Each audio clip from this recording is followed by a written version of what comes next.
Hello welcome back to the movie review of പ്രതിച്ഛായ.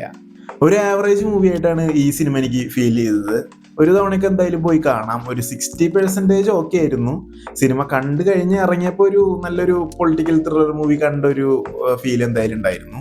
First half എനിക്ക് അത്ര okay ആയിട്ട് തോന്നിയില്ല. ഓൾറെഡി നമ്മൾ മുന്നേ കണ്ടിട്ടുള്ള പൊളിറ്റിക്കൽ മൂവീസ് ഒക്കെ പോലെ തന്നെയാണ് സ്റ്റോറി ലൈൻ അങ്ങനെ പോണത്.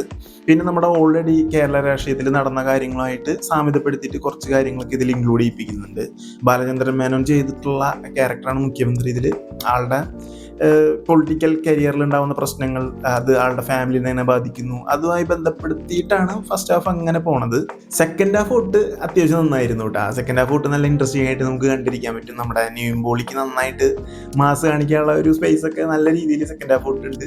പിന്നെ നിവിൻ പോളിയും ഷറഫുദ്ദീനും ചെയ്യുന്ന ക്യാരക്ടേഴ്സ് തമ്മിലുള്ള ഒരു ചെക്ക് മേറ്റ് ആണ് അവിടെ നിന്ന് അങ്ങോട്ട് സെക്കൻഡ് ഹാഫ് തൊട്ട്. പിന്നെ നമ്മൾ ഇൻട്രസ്റ്റിംഗ് ആയിട്ട് സ്റ്റോറിയിൽ നമ്മൾ അടുത്ത എന്താ ഉണ്ടാവുക എന്നുള്ള രീതിയിൽ അങ്ങനെ നോക്കി അങ്ങനെ ഇരിക്കും. നിവിൻ പോളിയുടെ ക്യാരക്ടർ അത്യാവശ്യം നന്നായിട്ട് ചെയ്തിട്ടുണ്ട്. അത്യാവശ്യം നല്ല മാസ് കാണിക്കാനുള്ള സ്പേസ് നിവിൻ പോളിക്ക് കിട്ടിയോണ്ട് തന്നെ നല്ല അടിപൊളിയായിട്ട് ആ ഒരു സീനൊക്കെ ചെയ്തിട്ടുണ്ട്. വളരെ സിമ്പിളായിട്ടാണ് ആളുടെ ക്യാരക്ടർ ചെയ്തു പോണത്.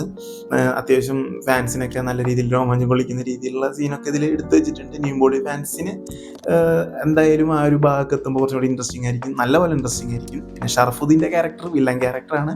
ആ വില്ലൻ ക്യാരക്ടറിൻ്റെതായ ഒരു ആറ്റിറ്റ്യൂഡും ആ സംസാരവും ആ ഒരു ഫീലൊക്കെ നല്ല രീതിയിൽ കൊണ്ടുവരാൻ വേണ്ടിയിട്ട് ഷറഫുദ്ദീൻ അത്യാവശ്യം നന്നായിട്ട് ആക്ട് ചെയ്തിട്ടുണ്ട്. പിന്നെ ഷറഫുദ്ദീൻ്റെ കൂടെയുള്ള ഒരു മീഡിയ റിപ്പോർട്ടറിൻ്റെ വിഷ്ണു അഗസ്തിനാണ് ആ ഒരു ക്യാരക്ടർ ചെയ്യുന്നത്. ആ ക്യാരക്ടറും നന്നായിട്ട് ചെയ്തായിരുന്നു. അങ്ങനെ ആകെ മൊത്തത്തിൽ നിവിൻ പോളിയും ഷറഫുദ്ദീനായിട്ടുള്ള ഒരു ചെക്ക്മേറ്റ് പരിപാടിയും അതിന് പിന്നിലുള്ള ഒരു ബാക്ക് സ്റ്റോറിയും അങ്ങനെ ഇൻട്രസ്റ്റിംഗ് ആയിട്ടുള്ള കുറേ കാര്യങ്ങളും കുറച്ച് ട്വിസ്റ്റും ത്രില്ലിംഗ് ആയിട്ടുള്ള കാര്യങ്ങളൊക്കെ ഇൻക്ലൂഡ് ചെയ്യിപ്പിച്ച് അങ്ങനെ മൂവി അങ്ങനെ എൻഡ് ചെയ്യുമ്പോൾ നമ്മൾ ആ ഫസ്റ്റ് ഹാഫിലുള്ള കുറവുകളൊക്കെ അങ്ങനെ നികത്തിപ്പോകും. കാരണം എന്ന് വെച്ച് കഴിഞ്ഞാൽ നമ്മളത് ഓർക്കില്ല.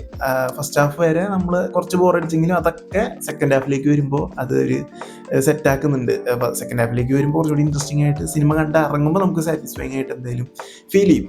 എന്തായാലും സെറ്റാണ്. നമുക്കൊരു പൊളിറ്റിക്കൽ ത്രില്ലർ മൂവിന്ന് എന്തൊക്കെ പ്രതീക്ഷിക്കുക അതൊക്കെ പ്രതീക്ഷിച്ച് അങ്ങനെ പോയി കണ്ടിട്ട് വരാവുന്ന ഒരു മൂവിയാണ്. അത്ര ഹൈപ്പ് കൊടുക്കാനില്ല, ഹൈപ്പ് ഇല്ലാതെ പോയി കാണാം. സിമ്പിൾ മൂവി എന്നുള്ള രീതിയിൽ പോയി കണ്ടാൽ മതി.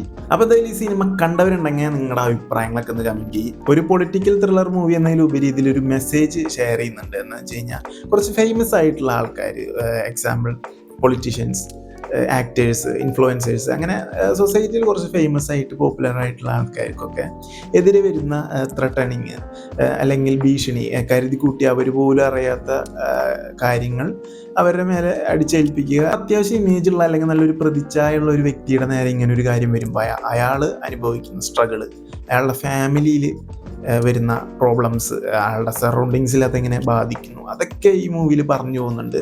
അതേപോലെ തന്നെ ന്യൂസ് ചാനലുകളുടെയൊക്കെ ദുരുപയോഗം എങ്ങനെയാണ് ഓരോരോ വ്യക്തികളുടെയും ജീവിതത്തെ ബാധിക്കുന്ന എങ്ങനെയുള്ള കാര്യങ്ങളൊക്കെ ഇതിൽ പറഞ്ഞു പോകുന്നുണ്ട്. നമുക്കറിയാം മിഡിൽ ഈസ്റ്റിലൊക്കെ യുദ്ധങ്ങളൊക്കെ നടന്നുകൊണ്ടിരിക്കുക. കൂടുതൽ മലയാളീസൊക്കെ ഉള്ള സ്ഥലമാണ്. അപ്പോൾ അവിടെ എന്താണോ നടക്കുന്നത് കൃത്യമായി നമ്മളെ അറിയിക്കാതെ കൂടുതൽ കാര്യങ്ങൾ ഇൻക്ലൂഡ് ചെയ്യിപ്പിച്ച് ന്യൂസിൻ്റെ റേറ്റിംഗ് കൂട്ടാൻ വേണ്ടി എക്സ്ട്രാക്ട് ചെയ്ത് നമ്മളിലേക്ക് അറിയിക്കുമ്പോൾ അതിലുണ്ടാകുന്ന പ്രോബ്ലംസ് അതൊക്കെ എന്താണെന്ന് നമുക്കറിയാം. അപ്പോൾ അതേപോലെയുള്ള കാര്യങ്ങൾ ന്യൂസിൻ്റെ സൈഡിൽ നിന്ന്, ന്യൂസ് ചാനൽസിൻ്റെ സൈഡിൽ ഇങ്ങനെ വ്യക്തിപരമായ കാര്യങ്ങളുടേതായാലും എന്ത് കാര്യം വന്നാലും അവർ ന്യൂസ് ഇറക്കുമ്പോൾ കൂടുതൽ വാലും തുമ്പൊക്കെ കണ്ടിട്ട് കൂടുതൽ കാര്യങ്ങൾ അടിച്ചു വിടില്ലേ. അങ്ങനത്തെ കാര്യങ്ങളൊക്കെ ചെയ്യുമ്പോൾ അത് എങ്ങനെയാണ് വ്യക്തികളുടെയും സമൂഹത്തിൻ്റെയും സൊസൈറ്റിയുടെയൊക്കെ ലൈഫിൽ ബാധിക്കുന്നതെന്നൊക്കെയാണ് ഇൻക്ലൂഡ് ചെയ്യിപ്പിച്ചിട്ടുണ്ട് ഈ മൂവിയിൽ. അതൊരു നല്ലൊരു മെസ്സേജ് ആയിട്ട് എനിക്ക് തോന്നി. അപ്പോൾ ഇതൊക്കെയാണ് എനിക്ക് ഈ മൂവിനെ കുറിച്ച് പറയാനുള്ളത്. അടുത്തൊരു മൂവി റിവ്യൂ ആയിട്ട് കാണാം. ബൈ.